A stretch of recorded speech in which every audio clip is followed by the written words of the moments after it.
Hey everyone, welcome back to Vintage Guitar Legacies. I am your host, Sarah James, and today we're featuring a 1972 Fender Precision Bass. Let's check it out.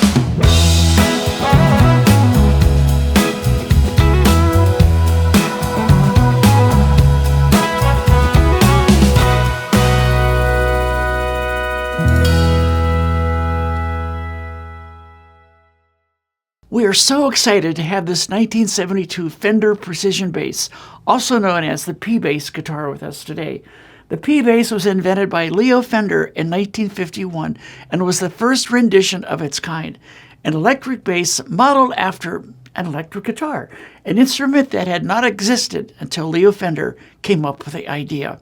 Lionel Hampton was one of the first notable champions of the instrument. In fact, there's a story about Lionel playing with his jazz band, and the musicians in the audience were confused that they could hear the bass but could not see the bass, as they were used to seeing traditionally a large stand-up double bass within the orchestra. Can you imagine that?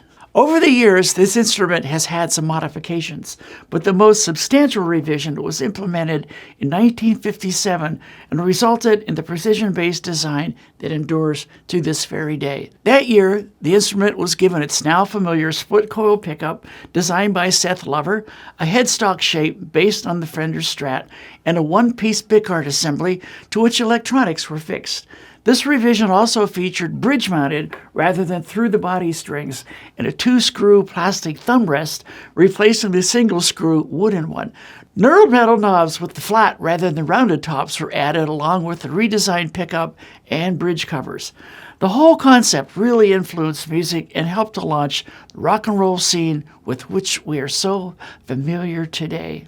Hey, we want to give a hearty shout out to Ed Heisler at Black Mountain Guitars in Cave Creek, Arizona, for making this instrument available to us. In fact, it's for sale. Contact Ed at Black Mountain Guitars, Cave Creek, Arizona, and get it before I do. Today, we have with us my good friend, musician and actor Ronn Moss to demo and chat with us about his experiences with the bass guitar as a professional musician and a recording artist. Let's dig in.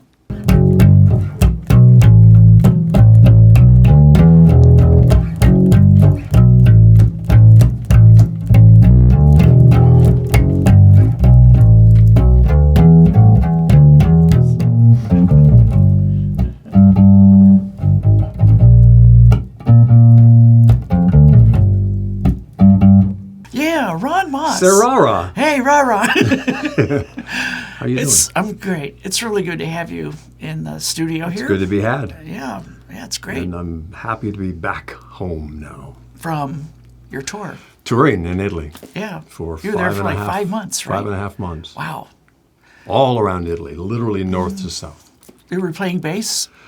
I have a wonderful bass player there, a band there that I just play guitar. It's easier to kind of lead what I'm doing with my new album and all that stuff, so it's easier to do it on guitar. But I did start out being a bass player.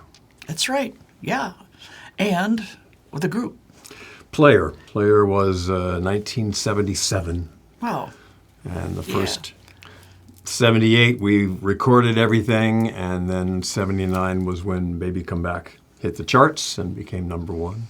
1977. You were just playing this 1972 Precision Bass. It's really nice. The Precision basses are great. I love the jazz just because of the thinner neck. But then I got into the 5-string basses, which I really love that low B. Yeah. That's when I got this Stuart Spectre that really, the Bird's Eye Maple, it was like a piece of art. A piece of art. Killer. It really is. And you pull that out of the case. Well, you've played it with us before, and it's just really... I just fell in love with it because it's just so solid. And Stuart Spectre, this particular bass was on the cover of Bass Player magazine. When I got it, I knew that. They even gave me the magazine to go along with it. But cool. This was 1996, I think it was. But I fell in love with the solidness of that 5-string thing, that low B. It just enthuses me. So here we have this vintage 51-some-year-old guitar, Leo Fender inventing the electric bass in 1951. Yeah. We go from here to that mid-90s. It's amazing how it's developed over time and how one guy like Leo Fender.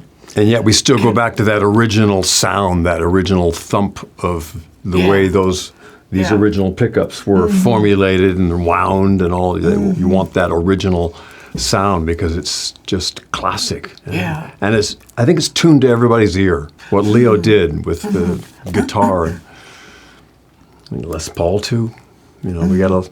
Have you seen that ad? I won't mention the product, but the guy's playing the guitar and this guy goes, it sounds pretty good. He goes, oh, do you play? He goes, a little. So he starts playing, he's like just ripping it. And the guy goes, what's your name? He goes, it's on your guitar. It goes to the name Les Paul. It's very classic. Oh, that's very It's cool. a new ad that I think was out there years ago. That's pretty cool. Really cool. Yeah. How did you get started in music? I know you have an incredible acting career for many years, but your first love is music, isn't it? Just a love of music, for one, listening to jazz, listening to classical, a lot of classical from old LPs, 33 RPM.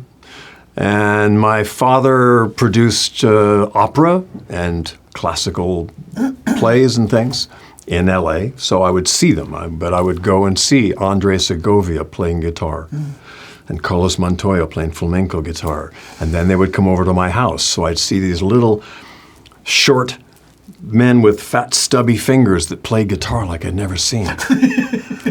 And so I started learning guitar and drums, and then my sister brought home a bass, old funky St. George bass, and I took that out of our hands. And I realized I could play bass and sing at the same time, and it became a basis of our group,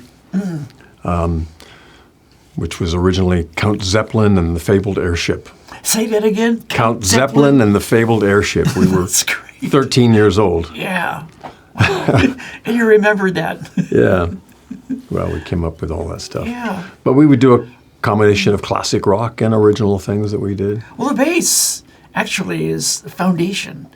Not only the foundation, but the rhythm as well. For me, the bass is the heart, the soul of the music, and it also leads the direction of where things are going. So bass and drums for me were always the rock of the group. And in player, I had a friend named John Friesen who I played with since I was 13 years old. And I brought him into the group, and we were just so solid. It was as if we were using a click track, but there was no click track ever. It's just him.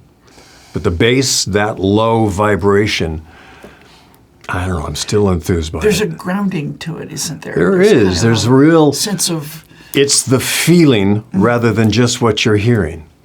You're feeling the bass. You can go anywhere. The bass is omnidirectional. Wherever you put that amp, it's still omnidirectional, and you feel it. And that's part of that thing. You can have a bass without even drums and still have that feeling. Okay, hey, one more thing before we wrap up. You have a new release. I'm very proud of this. Yeah. Half I wrote in Italy, and half I wrote here in Arizona.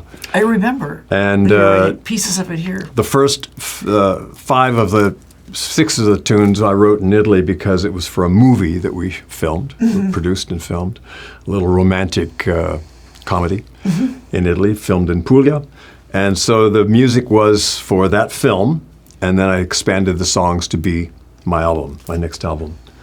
And I'm really proud of it because 10 of the 12 songs are all mine. Yeah. They're great. It was one of those inspired moments of writing lyrics that I listen to now and go, I don't know where the fuck those came from. Yeah. But I really like them. Yeah. And it seems to be doing pretty well. So, Ron, thanks so much for being with us today. I really You're very welcome. enjoyed the conversation and hearing some more about your background and your story.